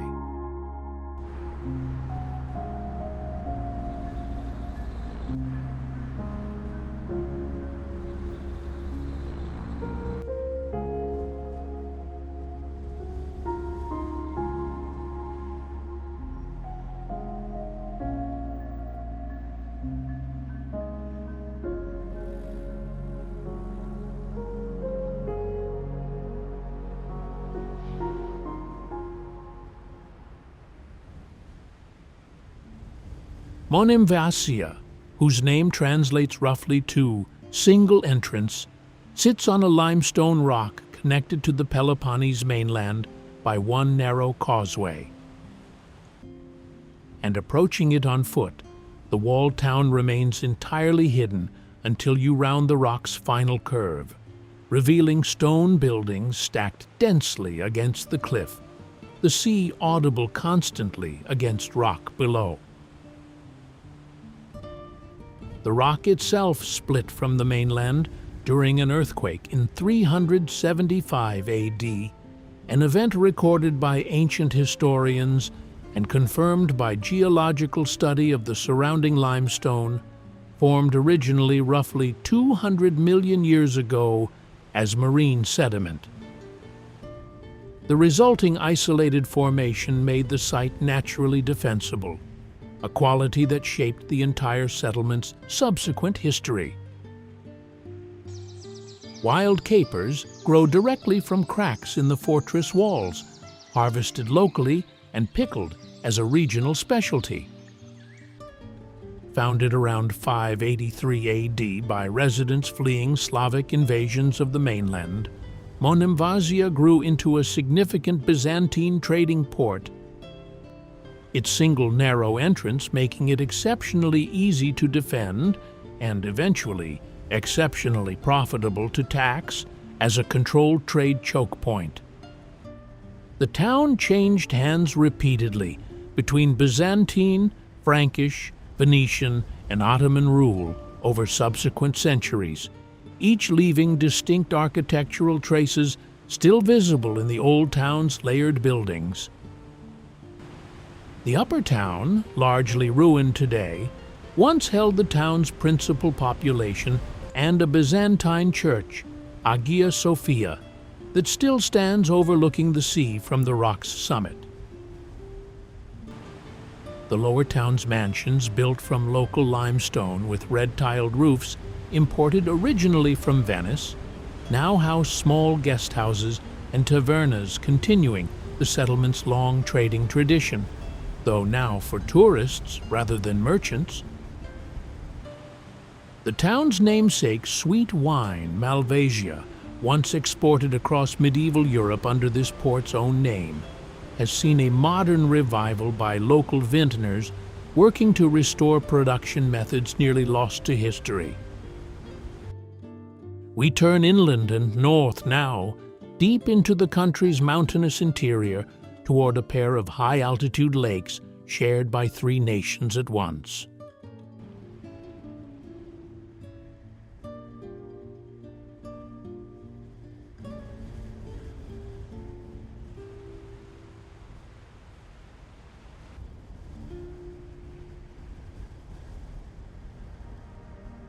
The Prespa Lakes, straddling the borders of Greece, North Macedonia, and Albania, sit at roughly 2,850 feet, and the air here carries a cold, still quality distinct from Aegean coastal breezes, occasionally cut by the loud, harsh calls of nesting pelicans working the reed beds along the shoreline. 2 connected lakes, Great Prespa and Small Prespa, form one of the oldest lake systems in Europe. Geologically, the lakes occupy a tectonic basin formed by rifting roughly 5 million years ago, part of a broader fault system stretching across the southern Balkans. Limestone ridges surrounding the basin show extensive karst features, including underground channels believed to connect Prespa directly to nearby Lake Ohrid through subterranean flow, despite no visible surface connection between the two. Prespa hosts the largest breeding colony of Dalmatian pelicans in the world, a species distinguished from its more common relative by curly nape feathers and a deep orange-red throat pouch during breeding season. Pygmy cormorants and ferruginous ducks also breed extensively in the surrounding wetlands. And the lakes support endemic fish species found nowhere else, isolated for millions of years by the basin's geological separation from other water systems. Human settlement around Prespa dates back millennia, evidenced by Byzantine-era hermitages carved into lakeside cliffs, some still containing faded frescoes accessible only by boat. The village of Saradis on Great Prespa's shore developed a fishing economy around the lake's native carp population, a tradition still practiced today, though at reduced scale compared to historical levels. Traditional bean cultivation, particularly a variety called Prespa giant beans, has become a recognized regional specialty. Grown in the fertile basin soil and sold under protected geographical status. Local fishing families continue smoking lake fish using methods passed down through generations, a practice tied directly to the lake's seasonal fishing calendar. Water levels in Small Prespa have declined significantly in recent decades due to agricultural water use, threatening the wetland habitat pelicans depend on. We continue south now, toward a smaller, gentler lake ringed by fir forest in the mountains of Thessaly.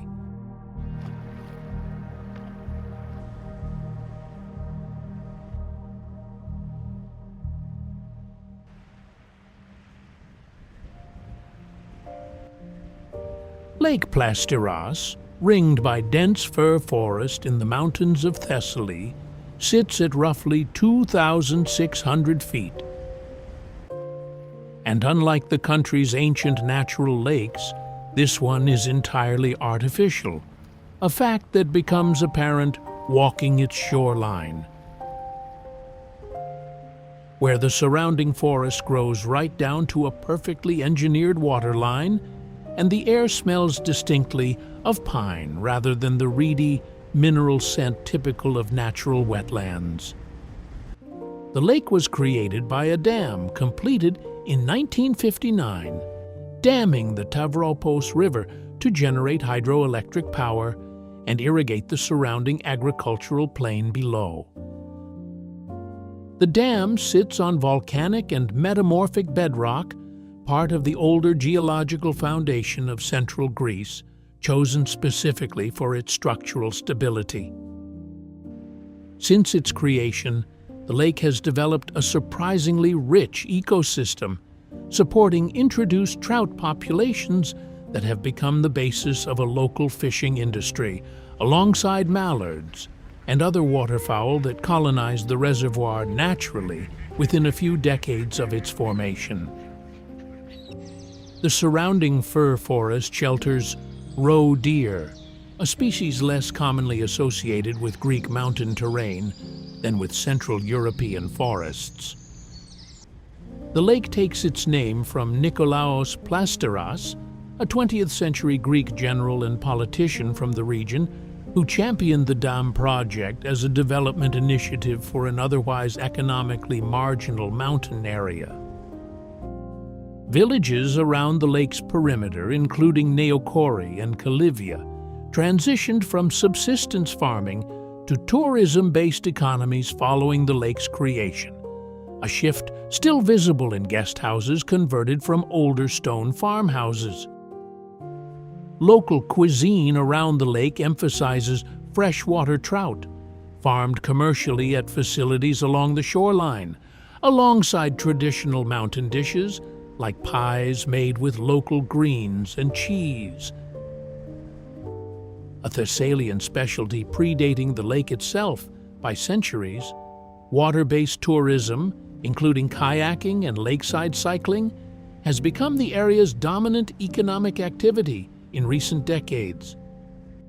Fluctuating water levels tied to hydroelectric demand remain an ongoing management tension between energy production and tourism interests. We head south now, crossing back to Crete, toward a high volcanic plateau where shepherds still live much as their ancestors did.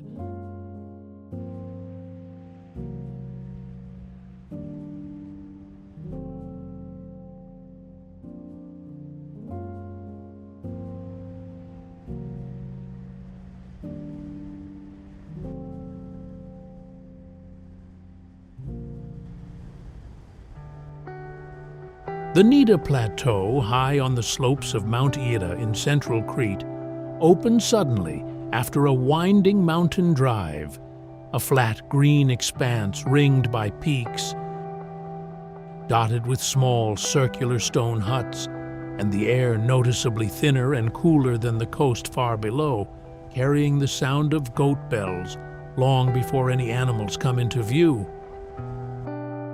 The plateau sits at roughly 4,700 feet, formed as a polge, a flat-floored depression created by the collapse and dissolution of underlying limestone, part of the same karst system responsible for cave networks throughout Crete. The surrounding peaks, including Mount Ida itself at over 8,000 feet, are built from limestone dated to roughly 200 million years ago, uplifted dramatically as Crete continues rising out of the sea due to ongoing tectonic subduction to the south. Domesticated goat and sheep herds graze the open plateau seasonally, following a grazing calendar that hasn't changed much in centuries. Wildflowers bloom densely each spring, feeding pollinator populations that support the region's beekeeping industry. At the plateau's edge sits the Aegean Cave, according to mythology, the birthplace and childhood hiding place of Zeus, hidden here specifically to protect the infant god from his father, Cronus. Archaeological excavations confirm the cave was used continuously as a religious site from the Minoan era through Roman times, with votive offerings recovered spanning nearly 2,000 years of use. Shepherd families still occupy small stone huts called mitata, scattered across the plateau each summer, producing a hard, aged cheese using techniques essentially unchanged for centuries. The milk sourced directly from herds grazing the surrounding slopes. This transhumance pattern, moving livestock seasonally between lowland winter pasture and highland summer grazing, remains one of the last actively practiced examples of the tradition in Greece. Declining numbers of young shepherds threaten the continuation of this centuries-old grazing tradition. We leave Crete now and travel far northeast to a remote island where wind has sculpted an entire landscape of sand dunes unlike anywhere else in the Aegean.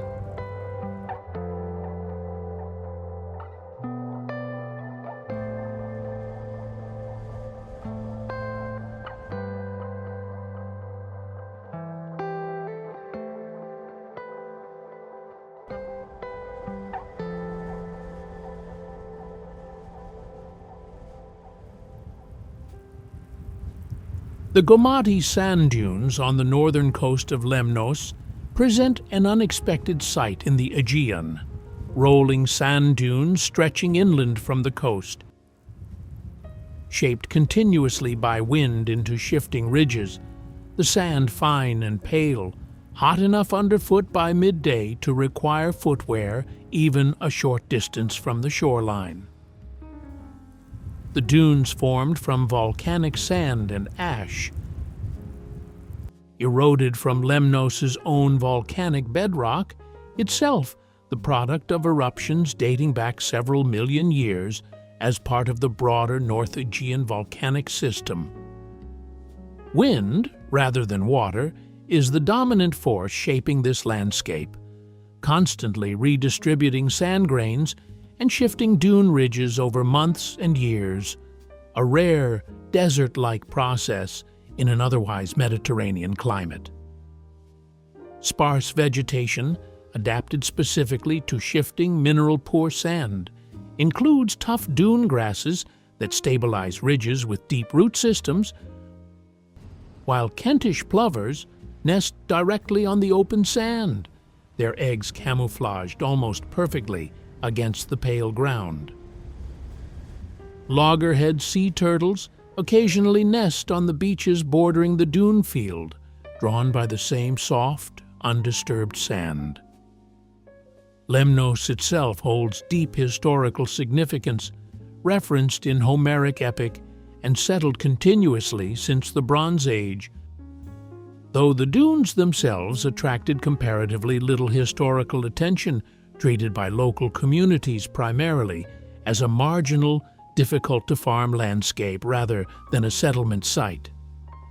Nearby villages developed instead around the island's more fertile volcanic soil, growing wheat and grazing sheep on terrain more typical of the Aegean. Local shepherds still occasionally graze small flocks near the dunes' edges, and traditional Lemnian cuisine, particularly a dense, chewy bread made from the island's own wheat variety, remains a point of local pride, produced using grain grown in the volcanic soil surrounding the dune field. Off-road vehicle traffic across the dunes has caused noticeable erosion damage in recent years, prompting local authorities to consider access restrictions to protect the fragile dune ecosystem.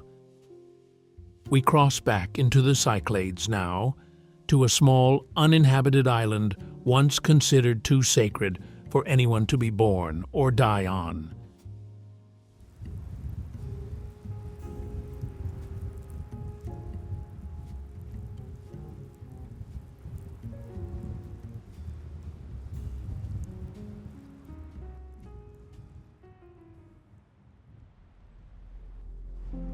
Delos, a small uninhabited island in the Cyclades, holds one of the densest concentrations of ancient ruins anywhere in the Mediterranean. And walking its abandoned streets today, the dominant sound is wind moving across open, treeless terrain, since the island supports almost no permanent vegetation cover and hasn't housed a resident population in centuries. Geologically, the island is composed largely of granite, part of the same cycladic crystalline basement rock found throughout the island group, formed through deep metamorphic processes roughly 300 million years ago. This hard granite base resisted erosion effectively enough to preserve the island's ancient street grid and building foundations in unusually complete condition compared to softer limestone sites elsewhere. Bottlenose dolphins are occasionally visible from the island's small harbor, surfacing in the channel between Delos and neighboring Mykonos. According to Greek mythology, Delos was the birthplace of Apollo and Artemis, and this sacred status led to strict religious law. No one was permitted to be born or die on the island. With pregnant women and the terminally ill transported to neighboring islands to preserve Delus's ritual purity. This reputation made it one of the ancient world's most significant pilgrimage and trading centers, particularly from the 8th century BC through Roman times. The island's ruins include the Terrace of the Lions, marble statues dedicated by the people of Naxos, alongside extensive residential quarters with preserved mosaic floors depicting mythological scenes in remarkable detail. A small on-site museum houses artifacts recovered from decades of excavation, including sculpture too fragile to remain exposed outdoors. Delos's decline began following raids in the 1st century BC, after which the island was gradually abandoned, its isolation ultimately preserving ruins that might otherwise have been built over on a more accessible site. Ongoing archaeological excavation continues today, with significant portions of the ancient city still unexcavated beneath the surface. We cross now to the mainland's Argolis region, toward the fortified hilltop that once ruled the Bronze Age Aegean world.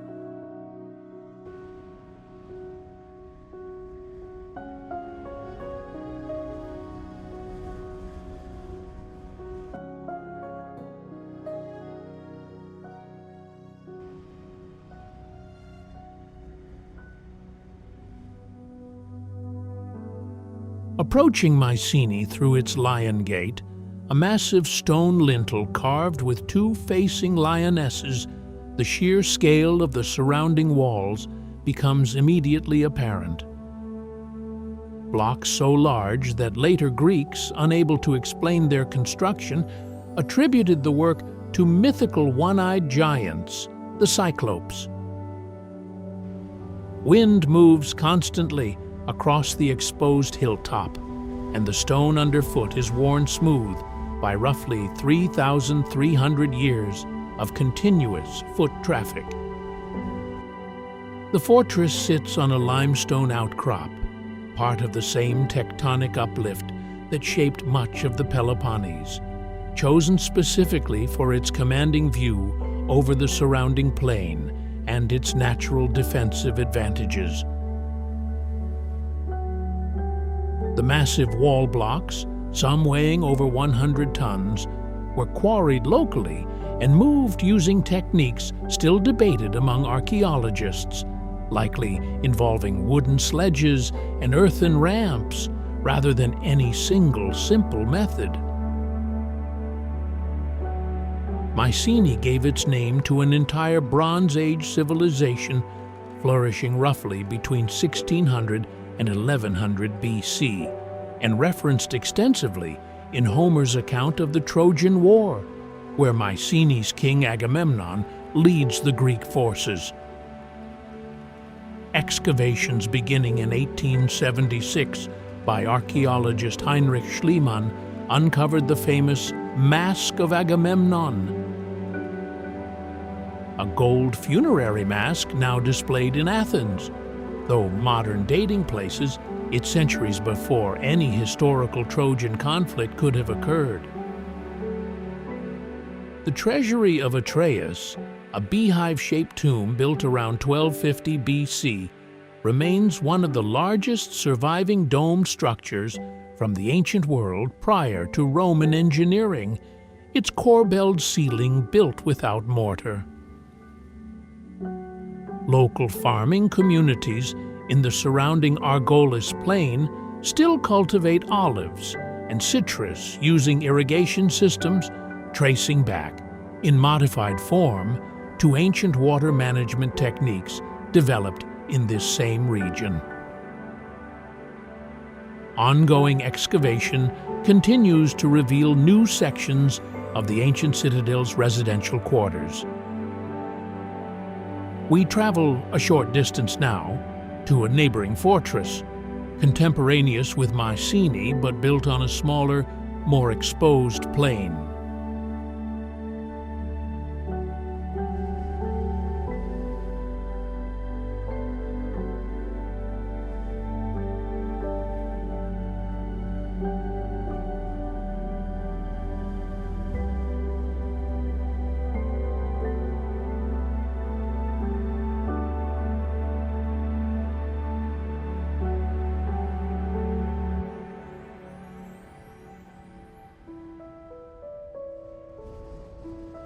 Tiryns, a short distance from Mycenae on the Argolis plain, sits on a low limestone ridge rather than a defensible hilltop.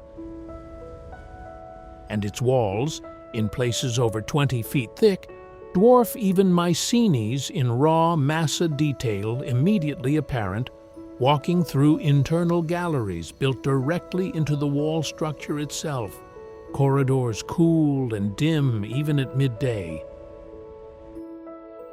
Like Mycenae, Tiryns' fortifications rest on limestone bedrock, uplifted by regional tectonic activity, though the site's lower elevation left it more exposed strategically, compensated for entirely by wall thickness rather than natural terrain advantage. The massive stone blocks used in construction, some estimated at over 10 tons, gave rise to the same Cyclopean legend attached to Mycenae's walls. The surrounding plain, extensively cultivated today, supports Eurasian hoopoes, recognizable by a distinctive crest, and a diet built around insects extracted from soil using a long, curved bill. Tiryns flourished during the same Mycenaean period as its neighbor, roughly 1400 to 1200 BC, and is referenced in Homer's Iliad among the Greek cities contributing ships to the Trojan expedition.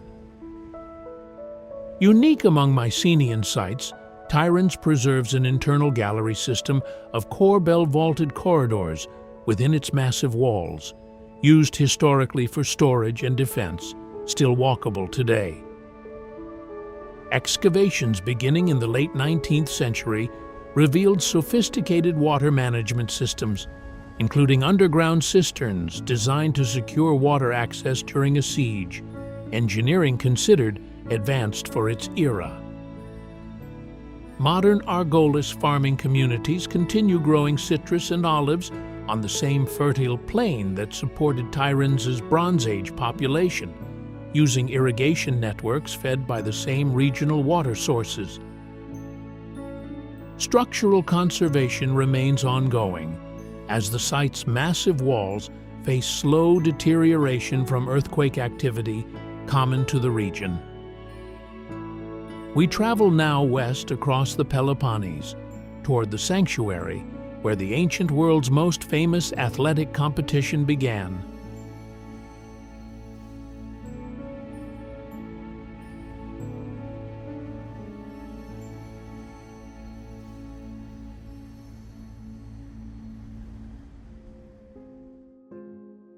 Ancient Olympia sits in a wooded valley where two rivers meet, and walking through the original stadium entrance, the sound shifts abruptly from birdsong in surrounding pine and olive trees to open silence across the stadium's long earthen track, unchanged in basic form since ancient athletes ran here nearly 3,000 years ago. The sanctuary sits on alluvial soil deposited by the Alfeos and Cledios rivers, built up over thousands of years of seasonal flooding, a process that both enriched the surrounding agricultural land and, historically, buried portions of the ancient site under silt following the sanctuary's abandonment, aiding its eventual preservation. The surrounding valley supports dense olive and pine forest, and little owls, associated in ancient Greek culture with wisdom, still nest in the ruined stonework. The Olympic Games began here in 776 BC, according to ancient tradition, held every 4 years in honor of Zeus, whose massive temple once housed a gold and ivory statue considered one of the 7 wonders of the ancient world, though the statue itself has not survived. The Games continued for nearly 1,200 years, until Roman Emperor Theodosius I banned them in 393 AD as part of broader suppression of pagan religious practice. The stadium itself, cut into a natural hillside, could seat roughly 45,000 spectators on grass embankments, since permanent stone seating was never fully constructed. The site's museum houses recovered sculpture, including a well-preserved statue of Hermes, alongside bronze offerings left by ancient athletes and city-states competing for prestige rather than material prizes. Local villages near the site maintain olive groves, whose oil, historically, crowned Olympic victors in the form of wreaths cut from a sacred wild olive tree said to grow within the sanctuary itself. Ongoing archaeological work continues uncovering portions of the ancient athletic training facilities surrounding the main sanctuary. We travel now into the remote southwestern mountains toward a temple so isolated it went unnoticed by most of the ancient world's writers. Ahead is the Temple of Apollo Epicurus at Basai.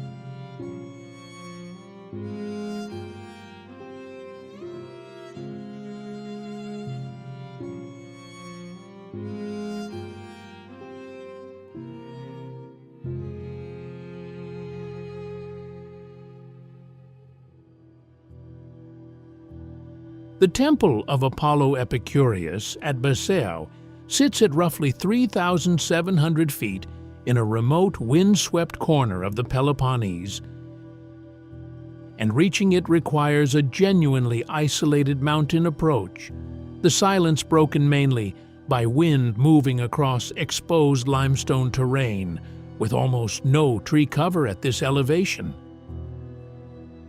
Today, the entire temple stands beneath a massive protective tent installed to shield its stonework from weather damage during ongoing conservation work.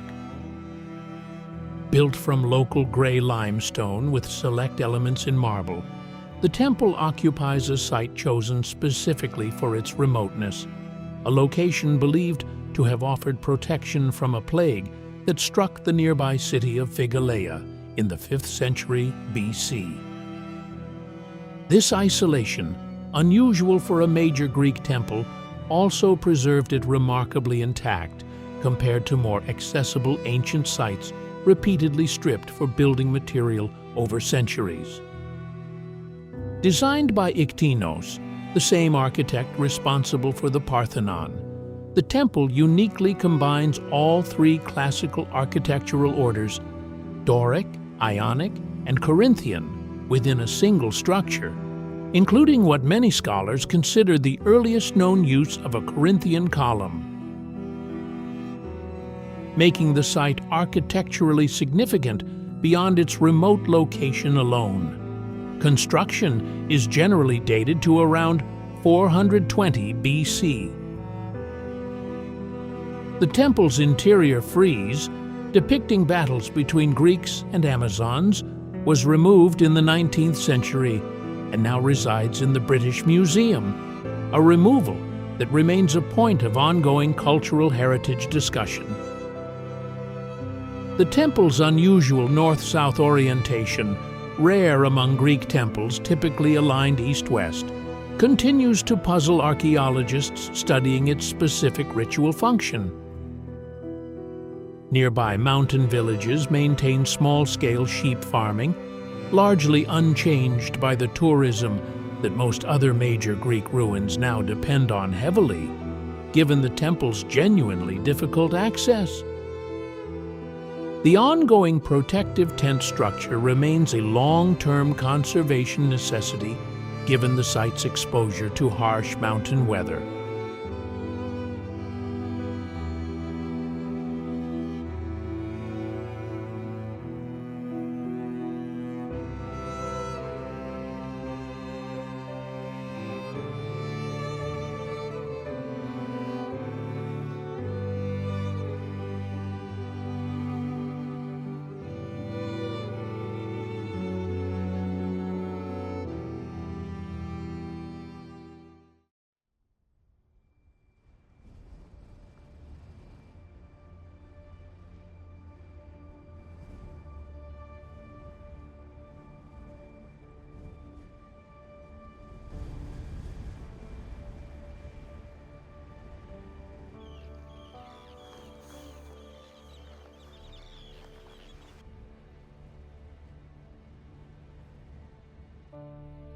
Standing at Bessay, wind cutting across bare mountain limestone with no crowd noise, no gift shop, nothing but stone and altitude. It's hard not to think back to the pelicans thrashing through Prespa's reed beds, or the warm, sulfur-scented ground of Nea Kamani, still steaming from inside the earth. Greece doesn't offer one landscape wearing different clothes. It offers entirely separate geological stories, a volcanic arc, a limestone spine, a granite frontier, each one producing its own animals, its own stone architecture, its own way of surviving.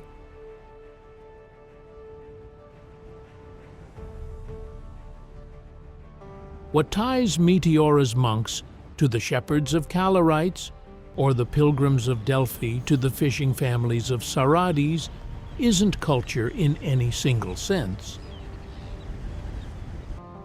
It's the same pattern repeating at different scales. People finding the one usable foothold a violent, shifting landscape offered them and building an entire life on it. That's the through line of this whole journey. Not ruins for their own sake, but proof of what humans do with difficult ground. If you've made it this far with us, you already know what Era Trails is really about.